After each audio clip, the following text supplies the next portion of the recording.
अस्सलाम वालेकुम viewers, welcome to my channel Psychoknowledge. तो आज हम बात करने वाले हैं एंजाइटी डिसऑर्डर पे। एंजाइटी से आप सब लोग ये आगाह होंगे कि एंजाइटी जो है वो एक बेजा खौफ या एक तशवीश होती है। एंजाइटी के टॉपिक पे बात करने से पहले मैं ये बात क्लियर करती चलूँ कि एंजाइटी के बारे में बताने का मेरा ये मकसद नहीं है कि मैं लोगों को खौफ की हालत में ले आऊँ। मतलब मैं ये चाहती हूँ कि जो लोग इस डिसऑर्डर में मुब्तला हैं, मैं उनकी ज़्यादा से ज़्यादा मदद कर सकूँ। मतलब उनको ऐसी टिप्स, ऐसी इसको मैनेज करने की ऐसे तरीके बता सकूँ ताकि वो इस एंजाइटी को कॉप अप करने में हेल्प हो सके उनकी। जी व्यूअर्स, स्टार्ट करते हैं अपना आज का टॉपिक। सबसे पहले हम इसके कंटेंट देख लेते हैं। कंटेंट में आ जाता है types of anxiety, generalized anxiety disorder, panic disorder और social anxiety disorder, specific phobia and social phobia. जितने भी लोग इस टाइम मुझे सुन रहे हैं उनके जहन में क्वेश्चन आ रहा होगा कि एंजाइटी बेसिकली है क्या। एंजाइटी जो है वो एक नॉर्मल रिएक्शन होता है स्ट्रेस का। It can be beneficial in some situation, जो सम सिचुएशंस में आपके लिए फ़ायदेमंद भी होता है। It can alert us to dangers and help us to prepare and pay attention. ये हमें डेंजर से आगाह करता है और हमें उसके लिए तैयार कर देता है। Anxiety disorder different from normal feelings. Anxiety disorder में जो हमारी नॉर्मल फीलिंग्स होती हैं फिर की, उससे थोड़ा डिफरेंट होता है। इसमें हम नर्वसनेस भी हो जाते हैं, लेकिन हमारी फेयर और एंजाइटी जो है ना वो ज़्यादा हो जाती है नॉर्मल रिएक्शन से।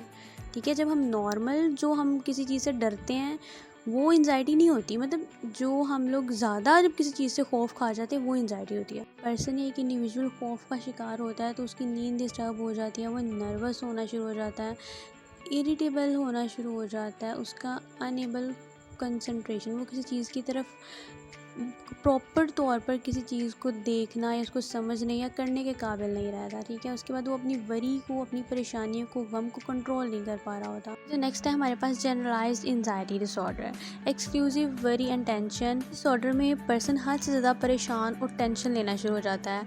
Little reason are not reason, जिसकी या तो कुछ छोटी सी वजह होती है या बिल्कुल कोई रीज़न नहीं होती उसकी टेंशन। ठीक है, हद से ज़्यादा exclusive tension without any reason, this is called the symptoms of anxiety disorder. इसको एंजाइटी के डिसऑर्डर्स में हम ये सिम्टम्स होती है, हद से ज़्यादा परेशानी लेना एंजाइटी के सिम्टम्स में शामिल होता है। नेक्स्ट है हमारे पास पैनिक डिसऑर्डर। पैनिक डिसऑर्डर में जो एक पर्सन या एक इंडिविजुअल है वो बहुत जल्दी एक सडन वो जो है अचानक ख़तरे का शिकार हो जाता है। वो खौफ महसूस करता है।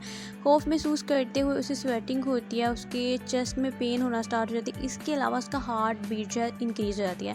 जैसे कि हम किसी चीज़ का, हमें अचानक से ख़तरे का सामना करना पड़ जाए तो हमारी हार्ट बीट इंक्रीज़ हो जाती है। ठीक है, हमें पसीने आना शुरू हो जाते हैं। मतलब वो हमारी सिचुएशन ऐसी हो जाती है। इसी तरह पैनिक अटैक में भी जब आप हद से ज़्यादा फेयर हो जाते हो, हद से ज़्यादा खौफज़दा हो जाते हो, तो ये सिचुएशंस आपको फेस करनी पड़ती हैं। हमारे पास social anxiety disorder. Social anxiety disorder is a type of anxiety disorder that causes extreme fear in social setting. Disorder में एक पर्सन या एक इंडिविजुअल को एक्सट्रीम फियर का सामना करना पड़ता है इन सोशल सेटिंग में। ठीक है, this disorder have trouble talking to people, meeting with new peoples and attending social gathering. इस डिसऑर्डर के अंदर पर्सन को लोगों से बात करने में मुश्किल होती है, लोगों से मिलने में मुश्किल होती है और गैदरिंग अटेंड करने में मुश्किल बहुत ज़्यादा पेश आती है। नेक्स्ट है हमारे पास सोशल फोबिया। सोशल फोबिया जो है वो सोशल एंजाइटी डिसऑर्डर ही की एक किस्म है। ठीक है, ये लॉन्ग टर्म होती है।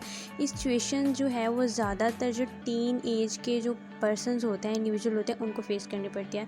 वो दूसरों के बारे में परेशान होते हैं, उन्हें ऐसा लग रहा होता है कि लोग उनको जज कर रहे हैं और वो गैदरिंग में जाने से, यानी सोशल प्लेसेस पे जाने से एम्बैरेसिंग फील करते हैं। नेक्स्ट है हमारे पास स्पेसिफिक फोबिया। स्पेसिफिक फोबिया के नाम से पता लग जाता है कि एक स्पेसिफिक चीज़ों के मुतल्लिक होगी। ठीक है, specific phobia is an intensely irrational fear of something that poses little or the non-actual danger। Specific phobia जो है पर्सन को स्पेसिफिक चीज़ों से डर लगता है। ठीक है, वो बेशक वो ख़तरनाक नहीं भी होती लेकिन फिर भी पर्सन जो है उनसे डर रहा होता है। Intense fear of some specific place, object, situation और हाइट। कुछ लोग होते हैं जिनको स्पेसिफिक जगह से डर लगता है, कुछ लोग होते हैं जिनको एक चीज़, ऑब्जेक्टिव से डर लगता है, कुछ लोग सिचुएशन से और कुछ लोग हाइट से बहुत ज़्यादा डरते हैं। नेचुरल इन्वायरमेंट से कुछ लोगों को बहुत ज़्यादा डर लगता है, यानी हाइड्रोफोबिया, पानी से कुछ लोग डरते हैं, कुछ लोग बिजली से डरते हैं। डेंट्रोफोबिया, डॉक्टर से। उसके बाद हेमोफोबिया, खून से बहुत ज़्यादा डरते हैं लोग। एरोफोबिया, जहाज़ में सफ़र करने से लोगों को डर लगता है। इसके अलावा छिपकली से, मतलब और इस तरह के हर चीज़ों से जो हम डरते हैं वो एक फ़ोबिया की शक्ल है। और यहाँ पे इस दुनिया में कोई भी पर्सन ऐसा नहीं है जिसको फ़ोबिया ना हो।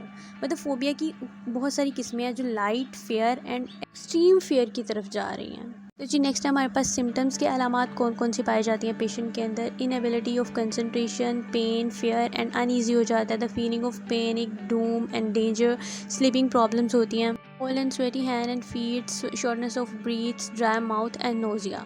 टेंस मसल्स में खिंचाव होना शुरू हो जाता है। डाइजीनेस हो जाती है, उनको सोने में मसला हो जाता है। गुदगुदी सी छाई रहती है। टू मच थिंक, बहुत ज़्यादा सोचते हैं और फेयर बहुत ज़्यादा खौफ ज़्यादा होते हैं। तो नेक्स्ट है हमारे पास इसकी कॉजेज़, कि इसकी वजह क्या क्या होती है एंजाइटी की। जेनेटिक भी वजह हो सकती है इसकी, जीन्स के थ्रू भी। इसके अलावा बहुत ज़्यादा स्ट्रेस की वजह से भी एक पर्सन जो है वो एंजाइटी का शिकार हो जाता है। ड्रग्स का मिसयूज़ करने की वजह से भी, अगर आप हद से ज़्यादा ड्रग्स ले रहे हैं तो भी आप एंजाइटी का शिकार हो जाते हैं। इसके अलावा मेडिकेशन कंडीशन जो होती हैं वो, इसकी सिम्टम्स और कॉजेज़ पढ़ने के बाद हम ये बात जानने की कोशिश करते हैं कि हम इसको मैनेज कैसे कर सकते हैं। तो इसको मैनेज करने में सबसे पहले है कि टेक मेडिकेशन रेगुलरली। जो आपको मेडिसिन जो साइकेट्रिस्ट ने रिक्वायर की हैं, जो आपको दी हैं, वो आप रेगुलर यूज़ करें। उसके बाद स्टॉप यूजिंग अल्कोहल। अगर आप अल्कोहल एडिक्ट करते हैं तो आप वो स्टॉप कर दें। गेट बेटर स्लीप, अच्छा सोएं, बेहतरीन किस्म का, मतलब नींद पूरी करें अपनी। मैनेज करें नेगेटिव थॉट्स को और गेट टुगेदर विद फ्रेंड्स। अपने दोस्तों के साथ वक्त गुजारें, खुशगवार वक्त गुजारें। तो जी व्यूअर्स, ये था हमारा आज का टॉपिक एंजाइटी डिसऑर्डर। उम्मीद करती हूँ कि आपने आज की वीडियो से ज़रूर कुछ ना कुछ सीखा होगा। अल्लाह पाक आपका और हम सबका हामी नासिर हो। जज़ाकल्लाह।